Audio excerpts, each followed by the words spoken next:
Narito ang iyong lingguhang horoscope para sa Scorpio para sa araw ng February 1 hanggang February 7. Sa pagsisimula ng linggong ito sa February 1, mararamdaman mo ang isang matinding lakas ng loob na harapin ang mga pinakamalalim mong takot at sikreto.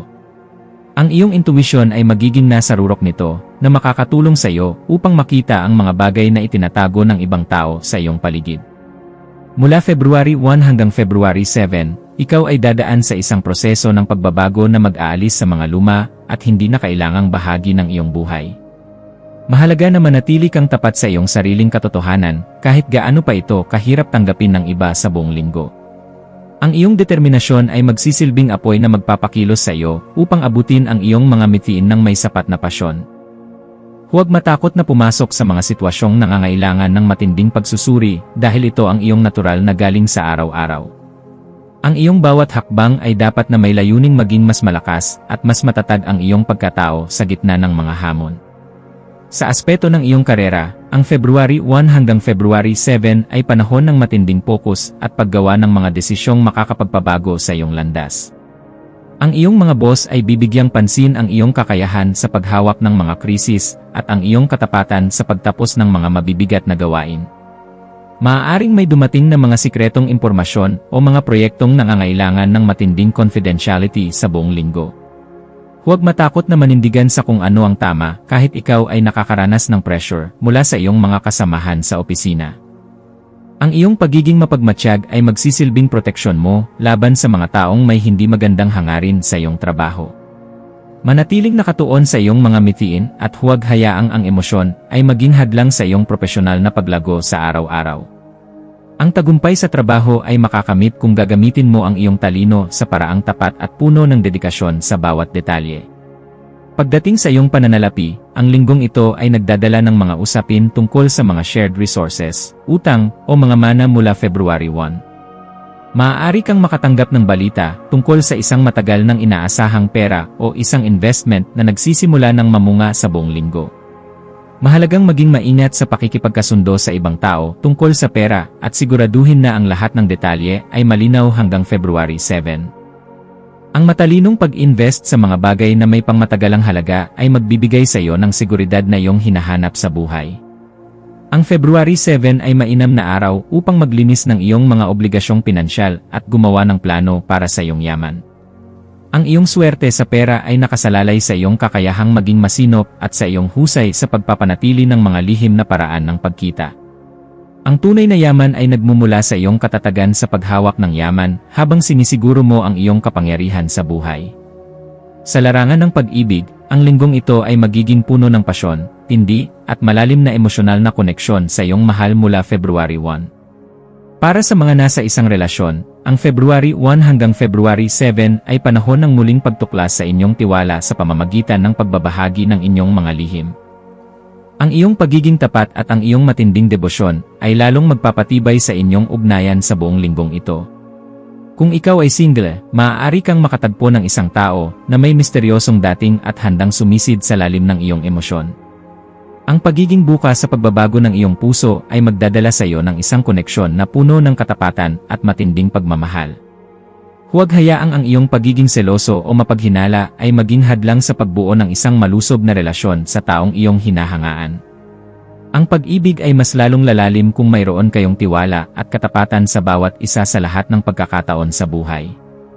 Ang iyong kalusugan ay dapat bigyan ng pansin, lalo na ang iyong reproductive system at ang iyong pangkalahatang enerhiya mula February 1. Ang pagkakaroon ng sapat na detox o paglilinis ng katawan ay makakatulong upang mapanatili ang iyong sigla sa buong linggo hanggang February 7. Mula February 1 hanggang February 7, makabubuting maglaan ng oras para sa mga aktibidad na naglalayong ilabas ang iyong mga kinimkim na emosyon. Iwasan ang pagtatanim ng sama ng loob dahil maaari itong magdulot ng panghihina sa iyong pisikal na katawan sa araw-araw. Ang sapat na pahinga at meditasyon ay kailangan mo upang muling maibalik ang iyong lakas mula sa matitinding kaganapan sa iyong paligid. Ang pagkakaroon ng positibong pananaw sa kabila ng mga pagbabago ay magsisilbing proteksyon mo laban sa anumang sakit na dulot ng stress. Huwag kalimutang uminom ng tubig at bigyan ng sapat na pahinga ang iyong isipan mula sa matitinding pagsusuri sa bawat sandali. Ang iyong mga maswerteng numero ay 8, 17, 26, at 35. Para sa iyong maswerteng kulay, ang maroon at itim ay magdadala ng lakas at proteksyon sa iyong aura sa buong linggo ng February 1. Ang dapat mong gawin ay magtanggal ng mga gamit na nagpapaalala sa iyo ng masakit na nakaraan upang makapasok ang bagong enerhiya hanggang February 7. Ipagdasal ang pagkakaroon ng lakas ng loob na pakawalan ang mga bagay na hindi mo na kayang kontrolin sa buong linggo. Ang pananalig sa iyong sariling kakayahan na bumangon mula sa anumang pagsubok ay magbubunga ng tagumpay na magbibigay sa iyo ng kapangyarihan. Manatiling mapagkumbaba sa kabila ng iyong matinding lakas at laging handang tumulong sa mga taong nasa gitna ng kadiliman. Ang iyong tunay na halaga ay nasa iyong kakayahang magbago para sa ikabubuti at sa iyong tapat na hangarin na makamit ang katotohanan.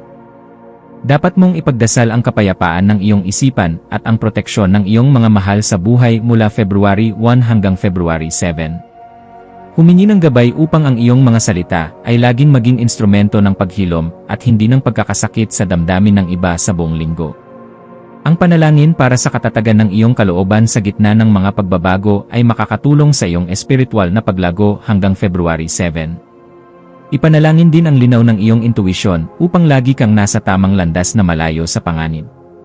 Ang bawat umaga ay simulan sa pagpapasalamat sa iyong kakayahang mabuhay muli mula sa anumang dagok ng tadhana sa bawat araw. Ang iyong pananampalataya ang magsisilbing baluti mo sa bawat hakbang na kailangan mong gawin ng may sapat na katapangan. Magtiwala ka na ang bawat pagsubok na iyong nararanasan ay may layuning gawin kang mas matatag at mas matalino sa iyong paglalakbay. Sa pakikipagkapwa-tao, ikaw ay magiging isang maimpluwensyang tao na rerespetuhin dahil sa iyong paninindigan at katapatan mula February 1 hanggang February 7. Ang iyong kakayahang makaramdam ng totoo o peking tao ay magsisilbing proteksyon mo sa pakikipag-ugnayan sa buong linggo. Maging maingat sa pagpapakita ng iyong matinding emosyon sa mga taong hindi ka lubos na nauunawaan upang maiwasan ang maling akala.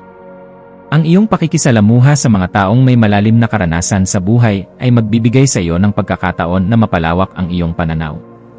Ang pagpapakita ng tunay na malasakit sa mga taong dumadaan sa pagbabago ay magpapalalim ng inyong ugnayan sa bawat sandali ng iyong buhay. Manatiling tapat sa iyong mga kaalyado habang pinoprotektahan mo ang iyong sarili mula sa mga taong mapanira sa iyong paligid. Ang iyong presensya ay magsisilbing lakas sa anumang grupo na nangangailangan ng tapat na lider sa bawat araw ng linggong ito. Ang iyong pagiging malikhain ay lilitaw sa paggawa ng mga bagay na may kinalaman sa pananaliksik, investigasyon, o sining na may malalim na mensahe mula February 1. Gamitin ang iyong talento upang makalikha ng mga solusyon sa mga problemang matagal nang itinatago ng iba hanggang February 7. Ang linggong ito ay mainam para sa pag-aaral ng mga kasanayang may kinalaman sa psychology o metapisika sa buong linggo. Hayaan ang iyong talino na gumabay sa iyo sa paghahanap ng mga katotohanan na magbibigay ng kagaanan sa iyong puso sa bawat sandali. Ang pagpapahayag ng iyong sarili sa pamamagitan ng pagsusulat ng iyong mga karanasan ay magdadala sa iyo ng tunay na katuparan at paghilom. Ipakita ang iyong galing ng may kumpiyansa at huwag mahiyang ibahagi ang iyong mga natuklasan sa mga taong nagtitiwala sa iyong talino. Ang iyong pagiging malikhain ay nasa iyong kakayahang makakita ng ganda at liwanag sa gitna ng pinakamadilim na sitwasyon ng buhay. Sa loob ng iyong tahanan, mararamdaman ang isang atmosfera ng pagbabago at matinding pag-uusap tungkol sa mga mahahalagang bagay mula February 1. Maglaan ng oras upang makipag-usap ng tapat sa iyong pamilya tungkol sa inyong mga plano na nangangailangan ng pagkakaisa hanggang February 7. Ang pagkakaroon ng tiwala sa loob ng bahay ay makakatulong upang maiwasan ang anumang pagdududa o pagtatalo sa buong linggo. Iwasan ang pagiging masyadong mapaglihim sa iyong mga mahal sa buhay, matutong magtiwala sa kanilang kakayahang suportahan ka sa araw-araw. Ang pagkakaroon ng suporta mula sa iyong mga kapamilya ay magsisilbing lakas mo sa pagharap sa mga hamon sa labas ng inyong tirahan. Ang iyong bahay ay dapat maging lugar kung saan nakakaramdam ka ng proteksyon at kapayapaan sa bawat segundo ng iyong pamamalagi. Ang bawat sandaling kasama ang iyong pamilya ay isang pagkakataon upang ipakita ang iyong tapat na pag-ibig sa pamamagitan ng katapatan.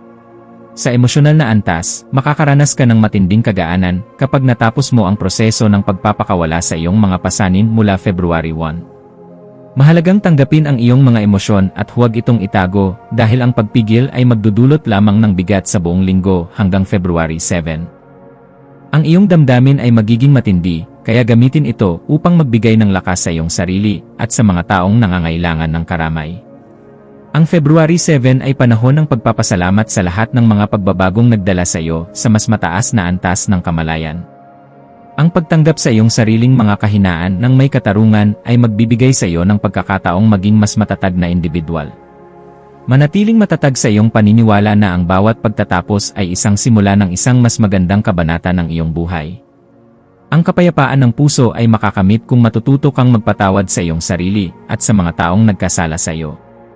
Ang espiritualidad ay magiging malakas na sandigan mo habang hinahanap mo ang iyong tunay na misyon sa mundong ito mula February 1. Ang paglalaan ng oras para sa tahimik na pagmuni-muni ay magbubukas ng iyong isipan sa mga mensahe ng universo tungkol sa pagbabago hanggang February 7. Maniwala ka na ang bawat dagok na iyong naranasan ay may layuning ihanda ka para sa isang mas malaking tungkulin sa buong linggo.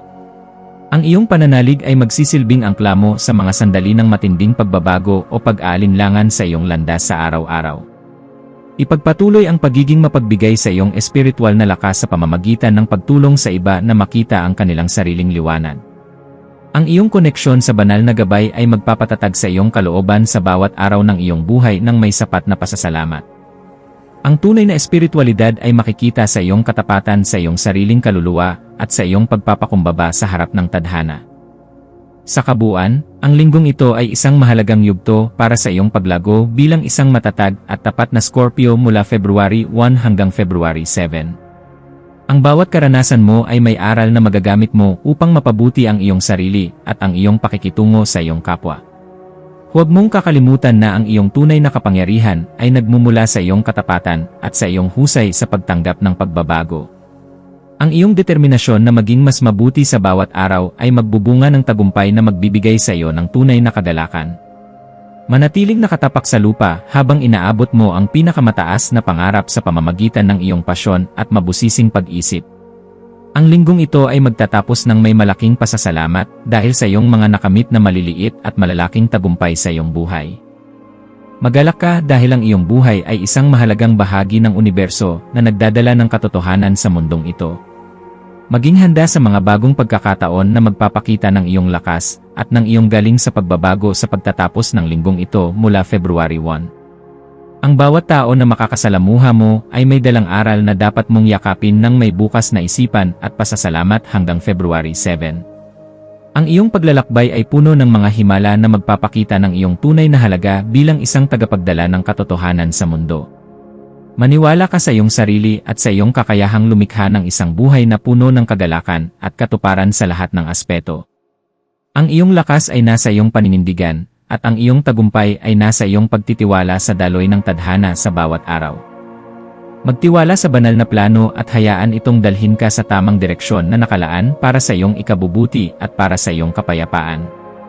Ang iyong kinabukasan ay maliwanag hanggat ikaw ay nananatiling tapat sa iyong sarili at sa iyong mithiing maging matatag. Sa huling araw ng linggo, February 7, maglaan ng oras upang magmuni-muni sa lahat ng mga biyayang natanggap mo sa iyong proseso ng pagbabago. Ang pagtatapos ng linggong ito ay nagdadala ng mga bagong simula na magbibigay sa iyo ng lakas para sa susunod na kabanata ng iyong buhay. Handa ka na ngayon na harapin ang mas malalaking hamon ng may sapat na baon na katapangan at karunungan sa iyong isipan. Ang iyong pagiging Scorpio ay isang regalo na nagbibigay sa iyo ng kakayahang makita ang katotohanan sa bawat sitwasyon ng iyong buhay. Manatiling maging liwanag sa iba at huwag mapagod sa paghahanap ng katarungan sa bawat aspeto ng iyong pamumuhay sa universo. Ang iyong buhay ay isang mahalagang bahagi ng kabuuan, at ang iyong bawat kilos ay may saysay para sa ikagaganda ng lahat. Magtiwala ka sa iyong sarili at patuloy na magbigay ng inspirasyon sa lahat ng taong makakasalamuha mo sa iyong paglalakbay sa bawat sandali.